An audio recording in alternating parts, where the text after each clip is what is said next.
नमस्कार साथियों, NM classes में आप सबका हार्दिक स्वागत है। एसीएफ की क्वेश्चंस की श्रृंखला चल रही थी जिसके अंदर मैंने आपको 30 क्वेश्चंस तक करा दिए थे। आज हम क्वेश्चन नंबर 31 से चालू करते हैं और अभी तक प्रीवियस जो 2 क्लासेस थी उसके अंदर मैंने आरपीएससी से रिलेटेड क्वेश्चंस आपको कराए थे। अब आगे की जो क्लासेस होंगी उसमें नीट और एआई ट्रिपल ई में जो क्वेश्चंस आए हैं उनकी बात हम करेंगे। और मेरा मानना यह है कि 50 क्वेश्चंस जो मैं आपको प्रीवियस ईयर्स के करा रहा हूं, अगर आप इन सबको करेंगे तो उसके बाद आपको एग्जाम्स में काफी अच्छा बेनिफिट होगा। हाल में 2018 के अंदर क्वेश्चन पूछा गया, आपको दिया गया पेंटा कार्बोनिल आयरन, या मैं कहूं आयरन कार्बोनिल क्या है, पेंटा कार्बोनिल आयरन किस तरह का कॉम्प्लेक्स है। तो ये जो क्वेश्चन है ये कॉम्प्लेक्स के वर्गीकरण पर पूछा गया। आप सबको पता होगा कॉम्प्लेक्स का वर्गीकरण कई तरह से किया जाता है। संकुल के वर्गीकरण का एक आधार यह भी होता है कि इसमें मेटल की संख्या कितनी है, क्योंकि इसके अंदर कार्बोनिल तो लिगेंड है और मेटल केवल एक ही है, Fe। और ऐसे कार्बोनिल कंपाउंड या ऐसे संकुल यौगिक जिनके अंदर धातुओं की संख्या एक ही होती है वो आप सबको पता है एक नाभिकीय या इंग्लिश में मोनोन्यूक्लियर कॉम्प्लेक्स कहलाते हैं। लेकिन कोई ऐसे कॉम्प्लेक्स जिसके अंदर एक से ज्यादा मेटल्स होती है तो फिर उनको हम एक नाभिकीय संकुल की जगह बहुनाभिकीय संकुल कहते हैं। आयरन कार्बोनिल यहां पर हमें दिया हुआ, आप सब इसका यूपीएससी नेम जानते हैं। यहां हम बोलेंगे पेंटा कार्बोनिल आयरन और ऑक्सीडेशन नंबर हमें पता है इस पर 0 आएगा। ये पेंटा कार्बोनिल आयरन है और यहां पर क्योंकि एक ही मेटल है इसीलिए आप इसको पॉलीन्यूक्लियर कॉम्प्लेक्स नहीं बल्कि मोनोन्यूक्लियर कॉम्प्लेक्स कहेंगे।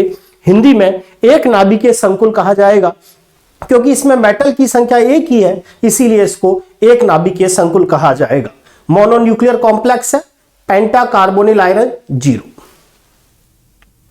नेक्स्ट क्वेश्चन आपको दिया गया, एक कॉम्प्लेक्स दिया गया कोबाल्ट का जिसमें 2 तो क्लोरो जुड़ दिए गए और साथ में आपको एथिलीन डाइएमीन दिया गया। अब आप सब इसका यूपीएससी नेम बता सकते हैं। हम कहेंगे पहले क्लोरो को पहले बोला जाएगा, एथिलीन डाइएमीन को बाद में बोला जाएगा। आप कहोगे डाइक्लोरो बिस एथिलीन डाइएमीन कोबाल्ट सेकंड इस कॉम्प्लेक्स का नाम होगा, क्योंकि लिगेंड इसमें एक से अधिक प्रकार के लिगेंड है। जब एक से अधिक प्रकार के लिगेंड होते हैं तो इंग्लिश अल्फाबेट यूज करते हैं। क्लोरो है, एथिलीन डाइएमीन है, क्लोरो पहले आएगा, डाइक्लोरो। एथिलीन डाइएमीन की संख्या जब एक से ज्यादा होती है बिस्ट्रिस यूज करेंगे, बिस एथिलीन डाइएमीन। सबसे पहले कहेंगे डाइक्लोरो बिस ethylene diamine cobalt, oxidation number second निकलेगा। एथिलीन डाइएमीन उदासीन है, 2 क्लोरीन के कारण -2, तो कोबाल्ट पर ऑक्सीकरण अंक यहां पर +2 आएगा। समन्वय संख्या यहां पर कोबाल्ट +2 की 6 होगी, क्योंकि एथिलीन डाइएमीन द्विदंतिक लिगेंड है। एक एथिलीन डाइएमीन 2 उपसहसंयोजक बंध बनाएगा, 2 एथिलीन डाइएमीन से 4 उपसहसंयोजक बंध बनेंगे। हर क्लोरो एक दंती लिगेंड है, 5 और 6, इसीलिए यहां पर जो कोबाल्ट +2 है इसकी जो समन्वयी संख्या होगी वो 6 होगी। हमसे पूछा गया ये संकुल COCl2 साथ में 2 एथिलीन डाइएमीन जुड़े हुए हैं, कौन सी समावयता दिखाएंगे। सबसे पहला ऑप्शन इन्होंने दिया आयनन समावयता। आयनन समावयता मुझे पता है वो संकुल यौगिक 2 या 2 से अधिक संकुल यौगिक जिनका अणु सूत्र समान हो लेकिन पानी में घोलने पर वो भिन्न भिन्न प्रकार के आयन दें। आयनन समावयता के लिए शर्त ये होती है कि उस संकुल के अंदर आयनन क्षेत्र जरूर होना चाहिए, क्योंकि इस संकुल के अंदर केवल समन्वयी क्षेत्र दिखाया हुआ है, आयनन क्षेत्र दिखाया हुआ नहीं है। तो आप पानी में डालोगे तो आपको आयन मिलेगा ही नहीं, इसीलिए यह आयनन समावयता नहीं दिखाएगा, क्योंकि इसके अंदर आयनन क्षेत्र नहीं है, केवल समन्वयी क्षेत्र है। दूसरी समन्वयी समावयता, समन्वयी समावयता भी नहीं दिखाएगा, क्योंकि मुझे पता है समन्वयी समावयता के लिए संकुली धनायन और संकुली क्या होना चाहिए, ऋणायन होना चाहिए। तीसरा बंधनी समावयता भी नहीं दिखाएगा, क्योंकि बंधनी समावयता या लिंकेज आइसोमेरिज्म तो तब दिखाया जाता है जब आपको लिगेंड एम्बिटेंट टाइप का दिखे, लिगेंड उभयदंती प्रकार का दिखे। क्लोरो भी उभयदंती नहीं है, एथिलीन डाइएमीन भी उभयदंती नहीं है, तो सीधी सी बात है यहां कौन सी समावयता देखने को मिलेगी, ज्यामितीय समावयता देखने को मिलेगी। अगर मैं इसको देखूं कोबाल्ट कोऑर्डिनेशन नंबर 6 है तो जो संकुल होगा वो अष्टफलकीय होगा। दो एथिलीन डाइएमीन जुड़े इस तरीके से, एक Cl ये जुड़ा और एक Cl ये जुड़ा, ट्रांसफॉर्म बन गई। अगर मैं इसकी सिस फॉर्म बनाऊं, कोबाल्ट, इस एथिलीन डाइएमीन क्लोरो, ये क्लोरो यहां ले लिया, इसको यहां ले आते हैं, एथिलीन डाइएमीन ये रहा, एक एथिलीन डाइएमीन ये रहा, ये वाली जो फॉर्म है वो सिस फॉर्म है, ये फॉर्म सिस, ये वाली फॉर्म ट्रांस। और आपको पता है ये दोनों कौन से आपस में समावेवी है, ज्यामितीय समावेता है, दिखाएंगे। सिस ट्रांस आयनन समावेता के लिए तो आयनन क्षेत्र होना चाहिए, वो है नहीं। समन्वयी समावेता के लिए संकुली धनायन संकुली ऋणायन होना चाहिए, वो है नहीं। बंधनीय समावेता या लिंकेज आइसोमेरिज्म तो तब मिलेगा जब उभयदंती लिगैंड हो, वो है नहीं। ज्यामितीय समावेता दिखाएगा, एक सिस फॉर्म हो जाएगी और दूसरी कौन सी फॉर्म हो जाएगी, ट्रांसफॉर्म हो जाएगी। अगला क्वेश्चन आपसे दिया गया निकिल टेट्रा कार्बोनिल। पहले भी मैंने आपसे कहा था निकिल टेट्रा कार्बोनिल, इसकी ज्यामिति कैसी है और इसकी मैग्नेटिक प्रॉपर्टी पूछी हुई है।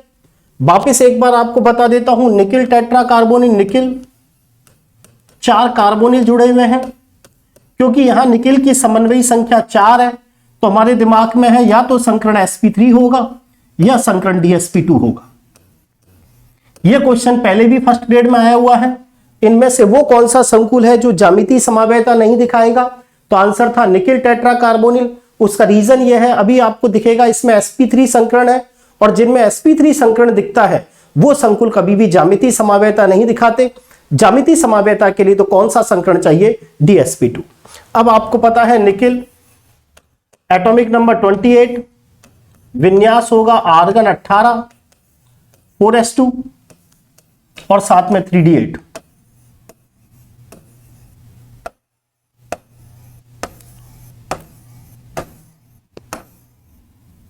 D1, D2, D3, D4, D5, D6, D7, D8, 4s2, 3D, 4s, आगे 4p। कार्बोनिल आपको पता है स्ट्रॉन्ग लिगैंड है, स्ट्रॉन्ग लिगैंड के प्रभाव में पेयरिंग होगी, ये इलेक्ट्रॉन भी यहां चला जाएगा, ये इलेक्ट्रॉन भी यहां चला जाएगा, रिजल्टिंग ये सब भर जाएंगे। इसके कारण निकिल टेट्रा कार्बोनिल में जो निकिल है वो प्रतिचुंबकीय हो जाएगा। प्रतिचुंबकीय होने का कारण आप सबके समझ में आ गया होगा, कौन सा विन्यास हो गया, D10। निकिल को 4 खाली कक्षक उपलब्ध कराने हैं। कौन कौन से खाली कक्षक उपलब्ध कराएगा, एक s और 3p। sp3 संकरण होगा तो इसकी जो ज्यामिति होगी वो कैसी होगी, चतुष्फलकीय होगी, अनुचुंबकीय होगा या प्रतिचुंबकीय, प्रतिचुंबकीय होगा, क्योंकि लिगैंड के प्रभाव में 4s वाले इलेक्ट्रॉन 3d में आ जाएंगे, पेयरिंग हो जाएगी। 4 खाली कक्षक उपलब्ध कराने हैं, एक s और 3 क्या होंगे, p। इसीलिए जो निकिल टेट्रा कार्बोनिल संकुल है उसकी ज्यामिति चतुष्फलकीय होती है और वो कैसा होता है, प्रतिचुंबकीय होता है। नीट 2018 में पूछा गया। अगला क्वेश्चन एनसीईआरटी का है, 3 कॉम्प्लेक्स दे दिए गए, AgNO3 एक्सेस में डाला गया और आपसे पूछा गया AgCl कितने कितने प्राप्त होंगे। एनसीईआरटी बेसिस क्वेश्चन है। पहला कॉम्प्लेक्स है COCl3.6NH3, बर्नर थ्योरी पर क्वेश्चन बेस्ड है। COCl3.5NH3। तीसरा कॉम्प्लेक्स COCl3.4NH3। आप सबको पता है एमीन उदासीन अणु, एमीन उदासीन लिगैंड, एमीन उदासीन लिगैंड। कोबाल्ट पर ऑक्सीकरण अंक +3 आएगा, 3 क्लोरीन के कारण, 3 क्लोराइड के कारण, यहां भी +3 आएगा और यहां भी +3 आएगा। अब आप सबको पता है कोबाल्ट +3 की जो समन्वयी संख्या है वो फिक्स है। कोबाल्ट +3 या कोबाल्ट +2 की समन्वयी संख्या 6 होती है। 6 कैसे करेगा, कोबाल्ट 6 एमीन अंदर ले लेगा और 3 Cl। सबसे पहले उदासीन लिगैंड को अंदर लाने की कोशिश करें। कोबाल्ट 5 एमीन, 1 Cl, तो बाहर 2 Cl2। कोबाल्ट 4 एमीन, 2 Cl2, बाहर 1 Cl। जब आप इसमें AgNO3 डालोगे, AgNO3 का एक्सेस डालोगे, तो सीधी सी बात है, यहां मुझे 3 क्लोराइड आयन मिलेंगे, तो 3 मोल AgCl काम आएंगे, 3 मोल AgNO3 काम आएंगे और 3 मोल AgCl के बनेंगे।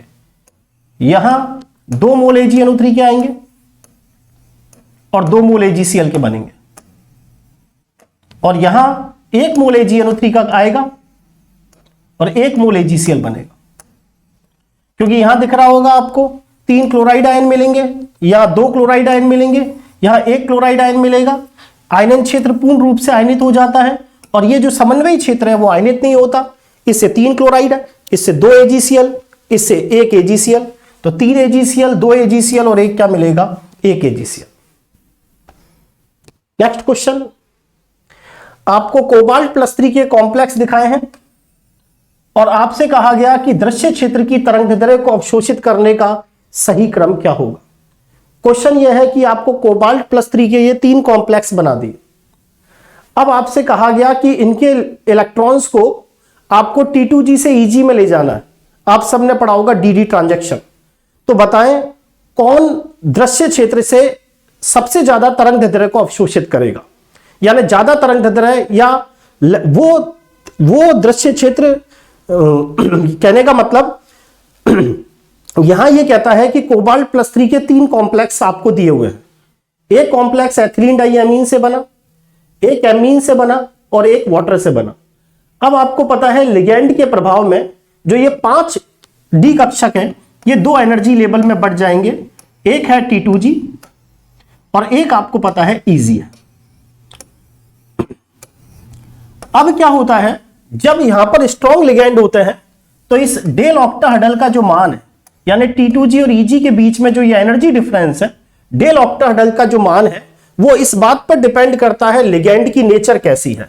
अगर स्ट्रॉन्ग लिगेंड होते हैं तो इस डेल ऑक्टाहेड्रल का मान बढ़ जाएगा, और डेल ऑक्टाहेड्रल का मान बढ़ जाने के कारण T2G से इलेक्ट्रॉन को EG में ले जाने के लिए ज्यादा एनर्जी की जरूरत पड़ेगी। और आप सबको पता है एनर्जी की ज्यादा जरूरत पड़ेगी, यानी ये उस फोटोन को एब्जॉर्ब करेगा जिसके अंदर एनर्जी ज्यादा है, और जिस फोटोन की एनर्जी ज्यादा होती है उसकी लैम्डा कैसी होती है, कम होती है। कहने का मतलब यह है, ये कह रहा है कि कोबाल्ट+3 है, उसके आपको 3 कॉम्प्लेक्स बता दिए। इनमें इलेक्ट्रॉन को T2G से कहां ले जाना है, EG में ले जाना है। तो T2G से EG में इलेक्ट्रॉन ले जाने के लिए दृश्य क्षेत्र से एनर्जी को एब्जॉर्ब करेगा।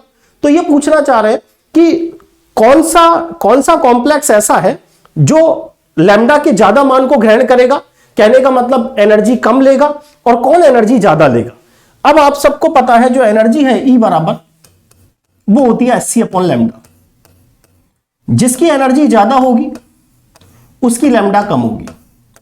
अभी मैंने कहा कि अगर T2G और EG के बीच में एनर्जी डिफरेंस ज्यादा है तो आपको ज्यादा एनर्जी चाहिए होगी ताकि T2G का इलेक्ट्रॉन EG में चला जाए। इसका मतलब लैम्डा का मान कैसा चाहिए होगा, कम चाहिए होगा। जो ये लैम्डा है ये इनवर्स होता है डेल ऑक्टाहेड्रल के, जिसका डेल ऑक्टाहेड्रल ज्यादा है EG और T2G के बीच में, जिसमें एनर्जी डिफरेंस ज्यादा है उसमें एनर्जी ज्यादा चाहिए होगी। एनर्जी ज्यादा चाहिए होगी तो उसकी लैम्डा कैसी होगी, कम होगी। यानी लैम्डा और डेल ऑक्टाहेड्रल एक दूसरे के क्या चलते हैं, इनवर्स चलते हैं। वापिस सुने, कोबाल्ट+3 के 3 कॉम्प्लेक्स दे रखे हैं, इनमें इलेक्ट्रॉन को T2G से EG में ले जाना है। अब वो आपसे कह रहा है कि बताएं किसके अंदर लैम्डा ज्यादा एब्जॉर्ब होगा और किसमें लैम्डा कम एब्जॉर्ब होगा। तो जिसके लिए डेल ऑक्टाहेड्रल का मान ज्यादा होगा उसके लिए लैम्डा का मान कैसा होगा, कम होगा, और जिसके लिए डेल ऑक्टाहेड्रल का मान कम होगा उसके लिए लैम्डा का मान कैसा होगा, ज्यादा होगा। यहां मुझे 3 तरह के लिगेंड दे रखे हैं। एक लिगेंड तो मुझे दे रखा है वाटर, एक लिगेंड मुझे दे रखा है एमीन, एक लिगेंड तो एक्वा है, एक लिगेंड एमीन है, और एक लिगेंड एथिलीन डाइअमीन है। इन दोनों के अंदर एमीन और एथिलीन डाइअमीन स्ट्रॉन्ग लिगेंड है, H2O एक्वा वीक लिगेंड है। वीक लिगेंड हुआ होगा तो डेल ऑक्टाहेड्रल का मान कम होगा, और डेल ऑक्टाहेड्रल का मान कम होगा तो लैम्डा का मान कैसा होगा, ज्यादा होगा। इसका मतलब यह हुआ कि जो CO+3 H2O6 है ये ज्यादा लैम्डा को क्या करेगा, एब्जॉर्ब करेगा। इसका मतलब ये वाला ऑप्शन और ये वाला ऑप्शन तो गलत हो गया। वापिस देखें, मैं ये कहना चाह रहा हूं कि एथिलीन डाइअमीन स्ट्रॉन्ग लिगेंड है। स्ट्रॉन्ग लिगेंड है तो T2G और EG के बीच में एनर्जी डिफरेंस ज्यादा होगा, T2G और EG के बीच में एनर्जी डिफरेंस ज्यादा होगा। कहने का मतलब डेल ऑक्टाहेड्रल का मान ज्यादा होगा, और डेल ऑक्टाहेड्रल का मान ज्यादा होगा तो लैम्डा का मान कैसा होगा, कम होगा। जो एथिलीन डाइअमीन है अगर हम कोबाल्ट प्लस थ्री के साथ जो कॉम्प्लेक्स एथिलीन डाइएमीन जो वाला कॉम्प्लेक्स है उसके अंदर T2G और EG के बीच में डिफरेंस ज्यादा होता है। क्यों डिफरेंस ज्यादा होता है? क्योंकि स्ट्रॉन्ग लिगेंड है। इस डेल ऑक्टाहेड्रल का मान इस लिगेंड की नेचर पर डिपेंड करता है। अगर लिगेंड स्ट्रॉन्ग है तो डेल ऑक्टाहेड्रल का मान ज्यादा होता है, लैम्डा का मान कम होता है। और यहां सबसे ज्यादा जो स्ट्रॉन्ग लिगेंड है वो एथिलीन डाइएमीन है। एथिलीन डाइएमीन स्ट्रॉन्ग लिगेंड है, डेल ऑक्टाहेड्रल का मान बढ़ जाएगा, लैम्डा का मान कम होगा। तो सबसे कम लैम्डा का मान इसके लिए होगा, इससे ज्यादा इसके लिए होगा, और सबसे ज्यादा लैम्डा का मान इसके लिए होगा। नेक्स्ट क्वेश्चन,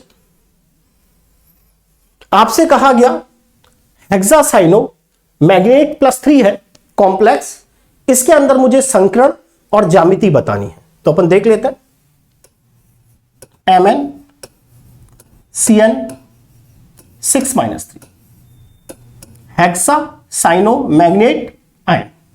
मैंगनीज पर ऑक्सीकरण निकाले X, 6 साइनाइड के कारण -6, बीज गणित योग -3, X बराबर +3।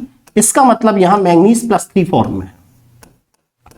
और मुझे दिख रहा है यहां समन्वयी संख्या 6 है, तो या तो संकरण sp3d2 आएगा या d2sp3 आएगा। तो या तो sp3d2 आएगा या d2sp3 आएगा। और दिख रहा है कि जब sp3d2 भाई कोऑर्डिनेशन नंबर 6 है, तो sp3d2 या d2sp3 और दोनों की ही जो ज्यामिति है वो अष्टफलकीय होती है। ये चतुष्फलकीय गलत हो गया और ये स्वर्ग समतलीय भी गलत हो गया।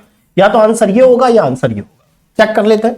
वैसे प्रबल लिगैंड है, और प्रबल लिगैंड जब होता है तो जनरली हमें पता है आंतरिक कक्षक संकुल बनते हैं, तो जनरली d2sp3 ही निकलना चाहिए। लेकिन फिर भी देख ले, मैंगनीज 25, विन्यास आपको पता है आर्गन 4s2 3d5, 3 इलेक्ट्रॉन चले गए, 3d4 रह गया,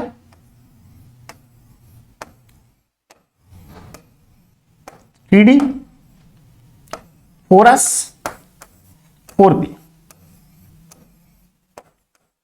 d1 d2 d3 तो ऐसे ही भरा ही आएगा, चाहे स्ट्रॉन्ग लिगैंड हो या weak ligand. Cyano strong ligand है, हुंड का नियम नहीं लगेगा, इलेक्ट्रॉन का रीडिस्ट्रीब्यूशन होगा, d4 इसमें आएगा। सीधी सी बात है 6 काली कक्षक चाहिए, 1 2d 1 s और 3p, तो सीधी सी बात है जो संकरण होगा वो d2sp3 होगा। और d2sp3 के अंदर आपको पता है कॉम्प्लेक्स की जो ज्योमेट्री होती है वो कैसी होती है? अष्टफलकीय होती है। नेक्स्ट क्वेश्चन, आपको d6 दे दिया, ऑक्टाहेड्रल कॉम्प्लेक्स दे दिया, लो स्पिन कॉम्प्लेक्स दे दिया, और आपसे CFSE पूछी गई है। ऑक्टाहेड्रल कॉम्प्लेक्स है, CFSE पूछेंगे, तो मैं आपको बता चुका CFSE निकालनी है। अष्टफलकीय संकुल के लिए CFSE निकालने का फॉर्मूला बता चुका, -0.4 into n T2G plus 0.6 into n EG में electron, del octahedral plus np। ये फॉर्मूला है। मुझे दिया हुआ है d6 octahedral low spin complex, high spin नहीं, low spin complex. High spin में तो इलेक्ट्रॉन ज्यादा से ज्यादा युग्मित होते हैं, और लो स्पिन के अंदर आपको पेयरिंग करनी होती है। d6 ये T2G, ये EG, d1 d2 d3। लेकिन मुझे लो स्पिन का मतलब पेयरिंग करनी है, लो स्पिन का मतलब पेयरिंग करनी है d4 d5 d6। समझ में आ गया होगा। T2G में टोटल इलेक्ट्रॉन कितने हैं? 6, तो -0.4 इंटू 6 प्लस 0.6 EG में 0 electron, del octahedral plus np। अब सीधी सी बात है माइनस का 2.4 डेल ऑक्टाहेड्रल प्लस 1 2 3 3 पेयरिंग, तो 3p। समझ में आ गया होगा, 3p। अब ऐसा ऑप्शन -2.4 ये तो हो नहीं सकता, ये तो 0.4 है, ये हो नहीं सकता। तो सीधी सी बात है चौथा, क्योंकि -12/5 का मतलब 2.4 डेल ऑक्टाहेड्रल और साथ में 3p।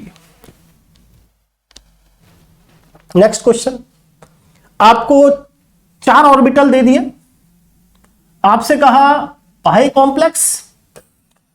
कॉम्प्लेक्स और साथ में अनुचुंबकीय होना चाहिए। अनुचुंबकीय के लिए तो आपको पता है अयुग्मित इलेक्ट्रॉन होना चाहिए, जिंक +2 तो हो ही नहीं सकता, क्योंकि जिंक +2 में D10 विन्यास होता है और D10 वाला तो आपको पता है हमेशा प्रतिचुंबकीय होता है, तो चौथा तो हो ही नहीं सकता। अब फर्स्ट, सेकंड और थर्ड को देखते हैं। फर्स्ट देखें, Cr NH36 +3, क्रोमियम +3 होगा, क्योंकि एमीन के कारण 0, तो क्रोमियम पर +3। परमाणु क्रमांक 24, विन्यास लिखोगे आर्गन 3d5 4s1, 3 इलेक्ट्रॉन गए, एक ये, तो सीधी सी बात है विन्यास रहेगा 3d3।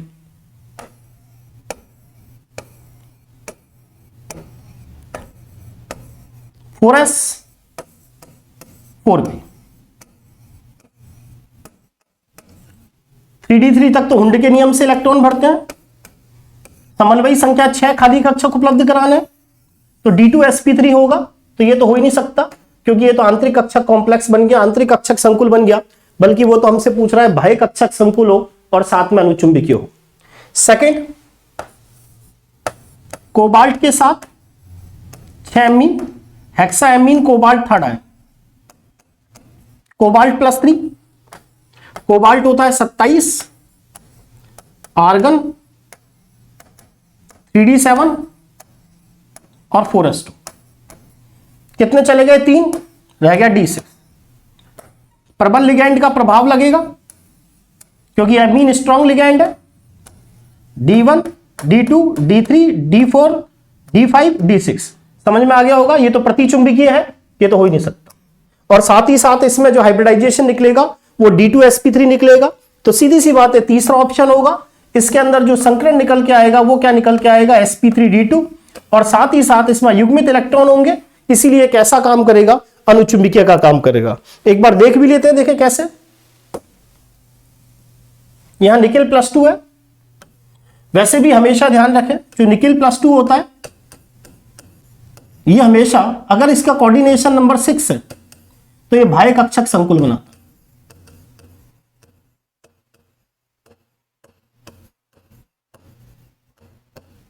Nickel +2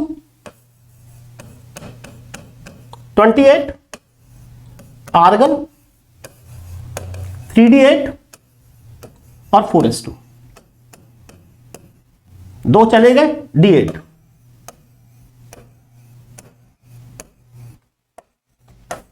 D1 D2 D3 D4 D5 D6 D7 D8। ध्यान रखें इसमें इलेक्ट्रॉन का रीडिस्ट्रीब्यूशन नहीं होता। जब भी निकेल +2 होता है तो, और कोऑर्डिनेशन नंबर अगर आपको 6 दिख रहा हो, तो ध्यान रखें हमेशा बाह्य कक्षक संकुल बनता है और साथ में 2 अयुग्मित इलेक्ट्रॉन है, तो ये कैसा होगा, अनुचुंबकीय होगा। देखें आपको 2 कॉम्प्लेक्स दे रखे हैं, एक तो है हेक्साएमीन कोबाल्ट थर्ड, एक है हेक्सासाइनोक्रोमेट थर्ड, दूसरा दिया हेक्साएमीन क्रोमियम थर्ड, हेक्सासाइनोकोबाल्टेट थर्ड। किस प्रकार के समावयता के उदाहरण? संकुली धनायन है और संकुली ऋणायन। आपने क्या किया, इन धातु आयनों को आपस में एक्सचेंज कर दिया, इन धातु आयनों को आपस में एक्सचेंज कर दिया और एक नया प्रकार का कॉम्प्लेक्स बन गया। सीधी सी बात है, अभी मैंने कहा था संकुली धनायनों और संकुली ऋणायनों और धातु आयन को एक्सचेंज आपस में कर दें और उसके कारण एक नया संकुल बन जाए, तो ये दोनों जो संकुल होते हैं वो आपस में कौन सी समावयता दिखाते हैं? तो मैंने कहा था इसको उपसहसंयोजन समावयता कहते हैं। लिंकेज तो तब मिलती है जब उभयदंती लिगैंड हो। आयनन समावयता का तो सवाल ही नहीं है, आयनन क्षेत्र है नहीं। ज्यामितीय समावयता भी नहीं। यहां कौन सी समावयता देखने को मिलेगी? उपसहसंयोजन समावयता देखने को मिलेगी। 2 एग्जाम्पल्स आपको ऐसे दे देगा, सेकंड ग्रेड में भी आ चुका। आपको देखना है संकुली धनायन और संकुली ऋणायन, और जो दूसरा एग्जाम्पल होगा उसमें वो धातु आयन्स को एक्सचेंज कर देगा, उसके कारण एक नया कॉम्प्लेक्स बन जाएगा। और इस प्रकार की जो समावयता होगी उसे हम कौन सी समावयता कहेंगे? उपसहसंयोजन समावयता कहेंगे। वेरी वेरी इंपॉर्टेंट क्वेश्चन है ये। एम मेटल ABCD, ये MABCD टाइप का कॉम्प्लेक्स है और कई बार पूछा जाता है इसके कितने ज्यामितीय समावयवी होंगे। यहां प्लेटिनम M है और उसके साथ 4 लिगैंड अलग अलग प्रकार के हैं ABCD। वैसे ही मैं आपको बता चुका, प्लेटिनम +2 का कोई भी कॉम्प्लेक्स हो, प्लैटिनम +2 का कोई भी कॉम्प्लेक्स हो तो उसके अंदर DsP2 संकरण मिलता है। और हम पहले ही बात कर चुके, DsP2 जिनमें संकरण मिलता है वो कौन सी समवेता दिखाते हैं, ज्यामितीय समवेता दिखाएंगे। और उनकी समन्वयी संख्या कितनी होनी चाहिए, 4। अब यहां प्लैटिनम के साथ एक पिरिडीन है, एक एमीन है, एक ब्रोमो है, एक क्लोरो है। IUPAC नेम जब बोलना होगा तो अंग्रेजी वर्णमाला लगाएंगे। पहले किसको बोलना है, एमीन को, फिर ब्रोमो को, फिर क्लोरो को, फिर पिरिडीन को, फिर प्लैटिनम को। ऑक्सीडेशन नंबर सेकंड आएगा। पिरिडीन उदासीन है, एमीन उदासीन है, ब्रोमीन पर -1, क्लोरो पर -1, तो प्लैटिनम पर ऑक्सीडेशन नंबर +2 होगा। और MABCD टाइप का जो कॉम्प्लेक्स होता है उसके कितने ज्यामितीय समावयवी निकलते हैं, 3। आपको पता है कैसे बनाते हैं M, चारों लिगेंड्स अलग अलग हैं, A B C D first structure. दूसरे में क्या करो, एक को स्थिर कर लो, पहले इन दोनों को बदल दो, फिर तीसरे में इन दोनों को बदल दो, तो 3 GI बन जाते हैं। बहुत सारी चीजें क्लास में ही क्लियर होती है, लेकिन मेरा प्रयास रहता है कि आपको मैं यहां भी कोशिश करूं ज्यादा से ज्यादा क्लियर हो। एक बार मैंने क्या किया, अभी इन दोनों को बदल दिया, अब इन दोनों को बदल दूंगा।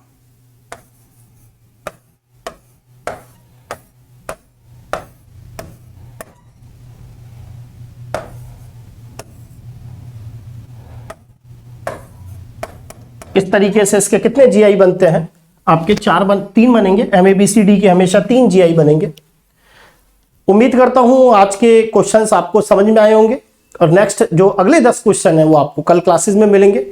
और कल मेरी कोशिश ये रहेगी कि मैं आपका ये कॉम्प्लेक्स कंपाउंड खत्म कर दूं और परसों से शायद या तो SP ब्लॉक या बायोमोलिक्यूल्स जो भी होगा मैं स्टार्ट करूंगा। थैंक यू आज के लिए।